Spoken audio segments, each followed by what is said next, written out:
என்னை வைத்திருக்கிறார். கரங்களை உயர்த்தி நாம் நினைக்கிறோம் யூஎஸில் போன நல்லா இருக்கலாம்.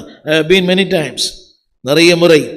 சமீபத்தில் மே மாதத்தில் அமெரிக்காவில் நியூயார்க் பட்டணத்தில் தங்கியிருந்தேன். நியூயார்க் பட்டணத்தில் இந்த ஆலயத்துக்கு பக்கத்திலேயே காலை முதல் இரவு நேரம் வரை ஒரே சண்டை, பாட்டில் இப்போ பார்த்தாலும் ஒருத்தர் பாட்டிலை குத்துறாங்க. நெக்ஸ்ட் டு தி பில்டிங், நான் தங்கியிருக்கிற அறையில் சிகரெட்டு துண்டு அங்கிருந்து உள்ள போடுறான். கவனியுங்கள், அமெரிக்காவில் நியூயார்க் பட்டணத்தில் பிரான்ஸ் என்ற இடம் இருக்குது. அமெரிக்காவில் பிரான்ஸ். நாள்தோறும் கொலைகள், நாள்தோறும் கொள்ளைகள், நாள்தோறும் அங்கே தேவையில்லாத சம்பவம் நடக்குது. பிரான்ஸில் BRONX, அதாவது அமெரிக்காவுடைய நரகன்னு சொல்லுவாங்க. அங்கே தேவன் ஒரு மனிதனை எழுப்பினார். அந்த மனிதனை கொண்டு அந்த பட்டணத்தையே கர்த்தர் மாற்றினார். நான் சொல்ல வந்த கருத்து சொல்லுங்க, அவர் நிலம். அந்த தன்னிலம் போட்டிருக்கீங்களா? தேங்க்யூ. ஸோ அவர் நிலம், நான் வசிப்பது அவருக்கு சொந்தமான, இந்த சபை அவருடையது. அப்படின்னு சொல்ல மாட்டீங்களா? நான் பேசுகிற வார்த்தை அவருடையது, விதைக்கிறவர் ஆவியானவர். அப்படின்னா ஒரு சின்ன கேள்வி, அப்போ ஏன் தோல்விகள் வருகிறது? அடுத்த குறிப்பு, அதாவது 25ஆம் வசனம்.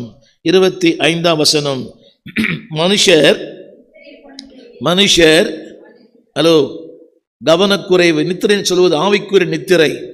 நாளைக்கு போகலாம், சாயங்காலம் போகலாம், இன்னொரு வாரம் போகலாம். இந்த வாரம் போகலன்னா இன்னொரு வாரம் இருக்குது.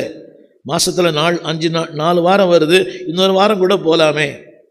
கவனிங்க, எங்கே அந்த அசதி, அந்த நிர்விசாரம், அந்த தூக்க மயக்கம், கவலையின்மை வருகிறதோ அங்கே அடுத்த வார்த்தை சொல்லுங்க, சத்துரு வந்து. அடுத்த விஷயம் கவனிங்க, அவன் என்ன பண்ணுவான்னு இல்லை, அவன் உள்ளே வருவான். தேவையில்லாத குழப்பம், தேவையில்லாத வாழ்க்கை, தேவையில்லாத பிரச்சனை, வறுமை, போராட்டம், கடன் பிரச்சனை, நிந்தைகள், அவமானங்கள், எதிர்ப்புகள் ஏராளம். நல்லா கவனிங்க, அவன் வந்து ஹலோ திரும்ப கோ பேக். அவர் நிலம், அவருடைய விதை, அவர் தான் சொந்தக்காரர். எப்படி வர முடியும்? அந்த வசனம் திரும்ப படிக்கலாம். சத்துரு வந்து, சத்தமாக சொல்லுங்க. கவனியுங்கள், இது தேவனுடைய நோக்கம் அல்ல, தேவனுடைய விருப்பம் அல்ல. பாதுகாக்கிறார், பண்படுத்துகிறார், வேலை அடைக்கிறார். இத்தனையும் தாண்டி அவன் வருகிறான் என்று சொன்னால் உன்னுடைய நிர்விசாரம், உன்னுடைய அசதி, அல்லாவிட்டால் உன்னுடைய கவலையின்மை. நீ நிறைய பேருக்கு பாருங்க, சம்பாதிப்பதில் இருக்கிற கவலை ஆவிக்குரிய வாழ்க்கையில் வளரவில்லை என்ற கவலை இல்லை.